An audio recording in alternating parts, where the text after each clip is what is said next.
Hello Indra, আপনি কোথায়? আমি আপনার দেওয়া লোকেশনে চলে এসেছি। আপনাকে তো কোথাও দেখতে পাচ্ছি না। আচ্ছা, চলে এসছেন? একটু সামনের দিকে তাকান, একটা সাদা রঙের গাড়ি দেখতে পাবেন। সাদা রঙের তো এখানে অনেকগুলোই গাড়ি আছে। আপনি বরঞ্চ গাড়ির নাম্বারটা বলুন, তাহলে আমার চিনতে সুবিধা হবে। গাড়ির নম্বর 1724। দেখুন, আমি একটা কাপড় নিয়ে গাড়িটা পরিষ্কার করছি। দেখুন, ভালো করে দেখুন। হ্যাঁ, দেখতে পেয়েছি। ওটাই কি আপনি? হ্যাঁ, আমি। আপনি ইন্দ্র? আপনার সাথে কি আমার বিয়ের কথা হচ্ছে? হ্যাঁ, আমি ইন্দ্র। কিন্তু আপনি এই গাড়িটা পরিষ্কার করছেন, এই গাড়িটা কি আপনার নাকি অন্য কারো? না না ম্যাডাম, এই গাড়িটা আমার নয়। আমি আসলে এখানে গাড়ি মোছার কাজ করি। সত্যিটা আপনাকে বলতে পারিনি। আপনি এসব কি বলছেন? আপনি যদি এই কাজই করেন তাহলে তো সেটা আগে জানানো উচিত ছিল। যখন দুই পরিবারের মধ্যে কথাবার্তা চলছিল তখন আপনি নিজেকে কেন আড়াল করে রেখেছিলেন? ম্যাডাম, ও কেন বলবে? ও তো আপনার সাথে জালিয়াতি করে বিয়ে করার চেষ্টা করেছিল।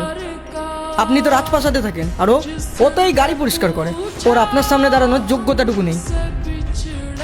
এই যে লজ্জা করে না মিথ্যে কথা বলে ম্যাডামের মতন মানুষের সাথে সম্পর্ক করার? মিথ্যেবাদী কথাকার।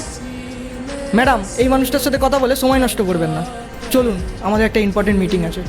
এক মিনিট, তুমি কার সাথে কিভাবে কথা বলছো সেটা কি ভুলে গেছো?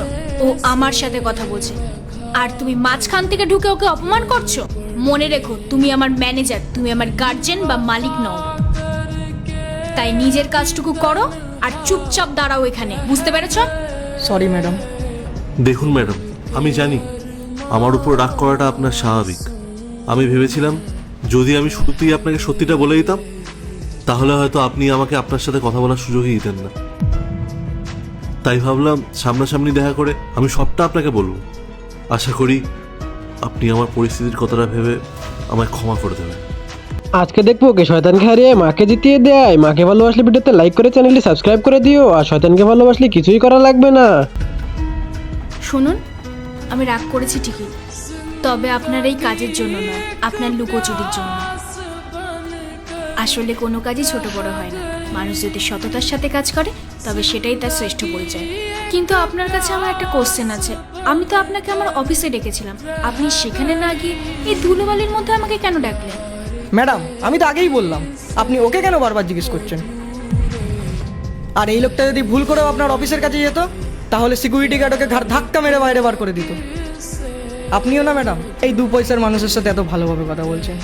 চুপ করো, অনেকক্ষণ ধরে তোমার এই আজে বাজে কথা আমি সহ্য করছি। আর একটা কথা যদি তুমি বলেছো না তাহলে আজই চাকরি থেকে বের করে দেবো।